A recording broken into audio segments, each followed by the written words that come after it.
this is my setup. It's a hybrid home office, Simpit and gaming setup. 2 monitors, 4K and 1440p, ultra wide. The PC specs are MSI RTX 4090, the AMD 5800 X3D and 64 gigs RAM.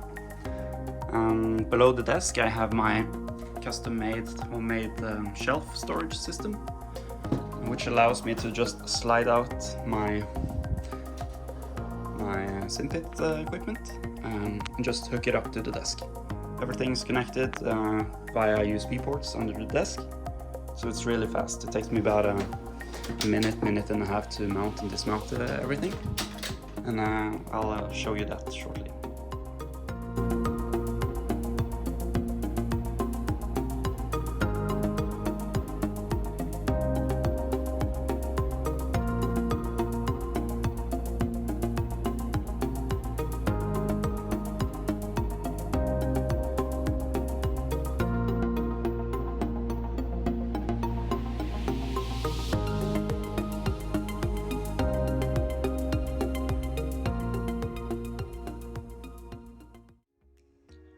So here we are, about 1.5 minutes later. I have my Simpit ready to fly. First of all, I have the Simshaker Jetpad seat, which gives a nice boost in immersion. I have going from left to right, I have the Winwing setup, the Super Taurus throttle, the combat and takeoff panels with some custom toggle caps, which I got from Etsy. I have the Razer keypad, which I use to access the radio menu and the camera views in DCS. I have 3 Cougar MFDs from Trustmaster, which I have some grip tape on to allow me to easily identify where I'm at in VR, so I know top from bottom and left from right. I have the Simshaker SimGears F16 ICP, which I really love. It's really useful to have in VR. Really easy to hit the buttons since it is in the right position compared to the Jet and DCS.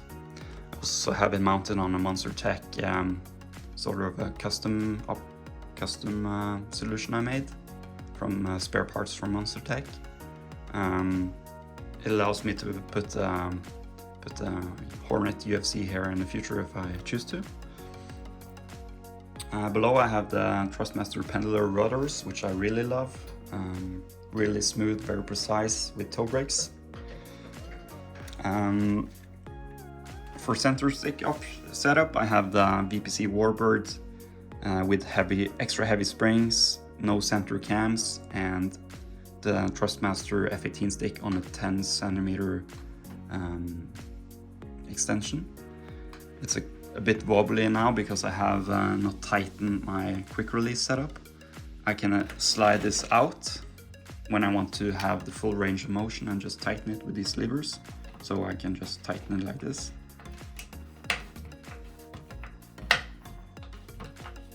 So now it's fully fastened, and to release it I can just move this toggles levers the other way. Oh, hard to do with one hand, sorry. So, and slide it back in like this when I want to get in the right position for the side stick flying. Which brings me to my kind of the favorite part of my setup is the Realsimulator Mark II Ultra base with a Realsimulator stick. It's a really nice force sensing stick with realistic movement. So it's a really, I can't preach this enough. It's a really nice stick. Really love it. I also have the Razer Naga mouse. Can never have enough buttons for miscellaneous stuff in VR. Also I have the like a tablet from Wacom, I don't know how to pronounce it, sorry, which allows me to take notes in VR using OpenKneeboard. So it's a really cool, quick way to take notes. And finally, I have the Varjo Aero VR headset, which is a really nice setup. So, from my point of view, when I'm flying, this is kind of what I'm seeing or not seeing, since I'm in VR. But yeah, it's a really nice setup, and it's quite modular as well. I'm working on a solution to adapt this Monster Tech mount to allow me to quick release the entire allow me to remove the entire horizontal section here, just pop it off and just pop on another one with these kinds of levers in the back here. So I'm working on that, and then that will allow me to quickly swap to an F16 throttle if I'm getting that later. So yeah, if you have any questions about my setup, please let me know, and thanks for watching.